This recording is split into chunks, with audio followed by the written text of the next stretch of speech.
Привет всем, с вами Лена Шейдлин и воспоминания безумно интенсивного года. Я каждый раз повторяла себе, что никогда не перееду за границу, но изменила свое мнение после того, как Италия показала, насколько список моих желаний воплощается так быстро. Если сейчас представить, что все, что я воплотила в Италии, сделано всего лишь за год, то в это невозможно поверить, если ты не скажешь еще дополнительно о том, что у тебя случилось перегорание либо хроническая усталость.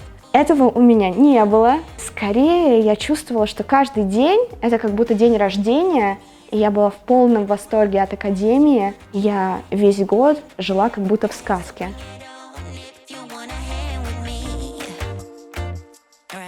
С 11 января по 24 июля у меня был интенсив-год в академии. Я каждый день мешала живопись, рисунок, композицию, перспективу, анатомию. Я каждый раз хотела наряжаться. Мне хотелось и рисовать картины, и быть картинами.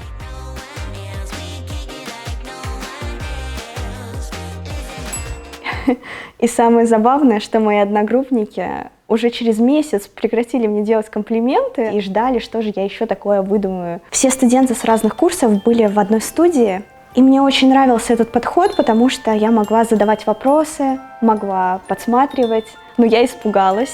Я испугалась, когда мы стали рисовать модели с натуры. Я поняла, что я не могу, у меня не получается улавливать характер, и доходило все до того, что я прятала свои зарисовки. Не то, что стеснялась, я была уверена, что завтра у меня также не будет ничего получаться, пока мой преподаватель не сказал, что если ты не умеешь рисовать нос, нарисуй его 7 раз, и тогда ты будешь уметь. И я поняла, что слабых мест в тебе, как в художнике, не бывает. Бывает недостаточно опыта, и потом ты очень четко помнишь этот момент, когда у тебя получилось, и первое, что ты делаешь, ты вот так всем показываешь, вытягиваешь руки и говоришь: смотрите, как здорово. Не потому что ты хочешь похвастаться, а потому что они знают, что ты переборол этот страх делиться с другими художниками и принимать критику. Мой самый любимый предмет — это была композиция, потому что я могла сразу переносить все свои идеи и для фотографий, и для видео, и для картин. И когда у нас выдалась возможность выбирать тему, то я добавила свою ложку дегтя, потому что это Академия классического искусства,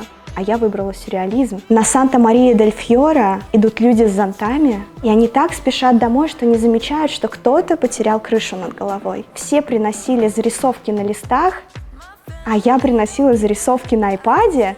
Это было странно, потому что я рушила правила такой старой русской школы, потому что я училась в русской академии, которая находится во Флоренции, и наши преподаватели были русскоговорящие.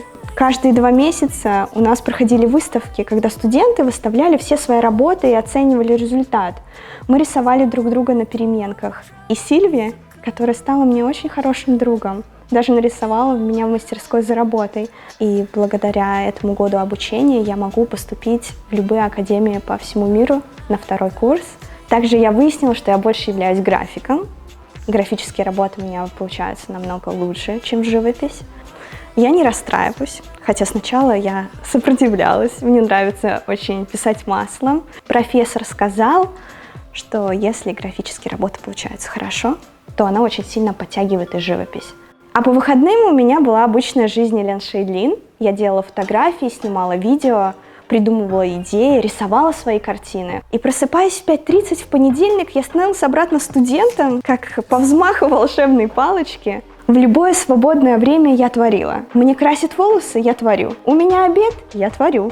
11 вечера — я творю. Мне не нужна была профессиональная студия или причина, для чего и почему мне нужно воплотить эту идею прямо сейчас. Но ты понимаешь, что если хотя бы у тебя есть лампа с дверью, то уши начнут шептать тебе то же самое, что ты говоришь сам себе. Просто твори, и у тебя что-нибудь получится.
И в таком вдохновляющем климате я долетела до Палермо и сделала свое первое сольное шоу в Италии с фотоработами вместе с художником Эдуардо Чиколи в его арт-резиденции.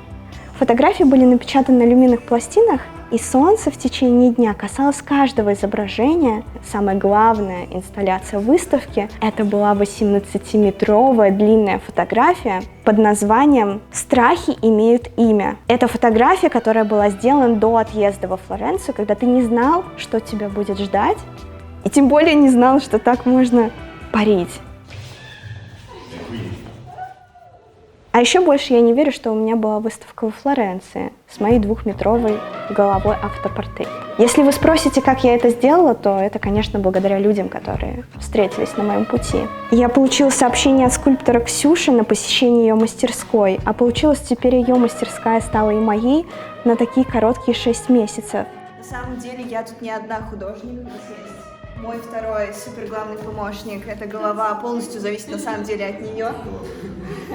А эти ребята, я им очень благодарна за то, что они решили потратить свою пятницу, свой вечер для того, чтобы помочь набрать эту массу.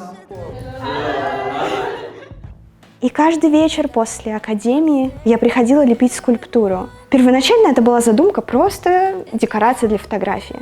Но чем дольше мы работали над ней, тем больше я понимала, что хочу не только ее сфотографировать, а дать возможность увидеть ее вживую, даже побывать в моей голове. Первая стадия — это лепка из глины.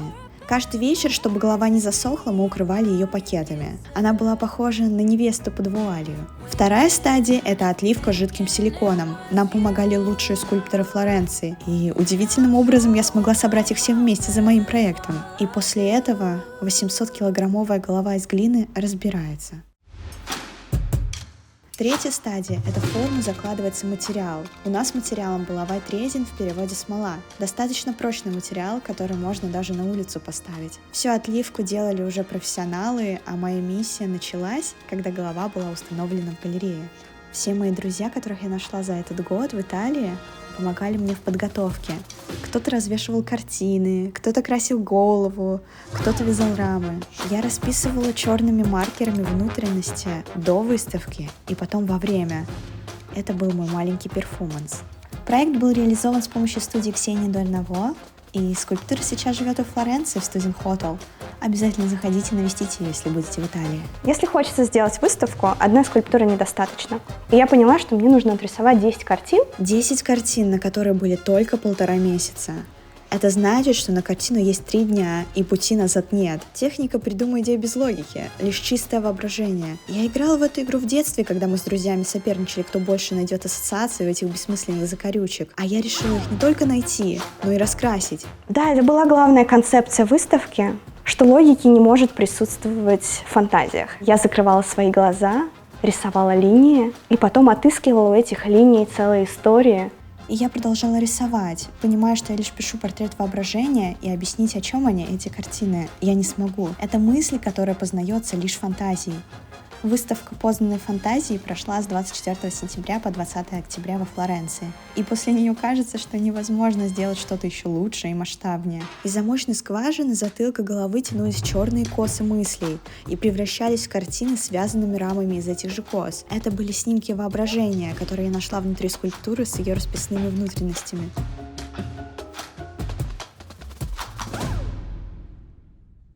Я поняла, что самый драгоценный момент был не открытие выставки, а момент, когда я собрала зрителей, которые стали участниками, художниками этой истории. И мы все, закрывая глаза, рисовали эти линии на длинных рулонах и перемещались все время, дорисовывая каждый друг за другом. Время закончилось, я произношу свою речь, я забываю английские слова, а они все начали хлопать. Они хлопали мне, либо они хлопали воображению.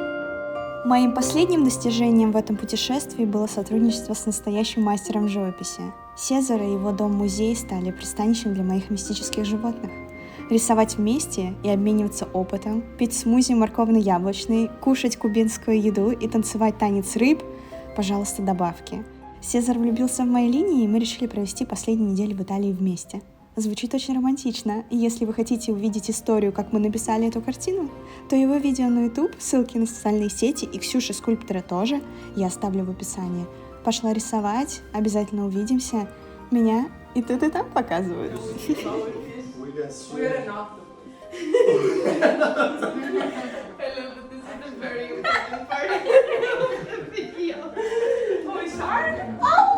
Спасибо всем за просмотр этого видео. С вами была всегда ваша Елена Шейдлин.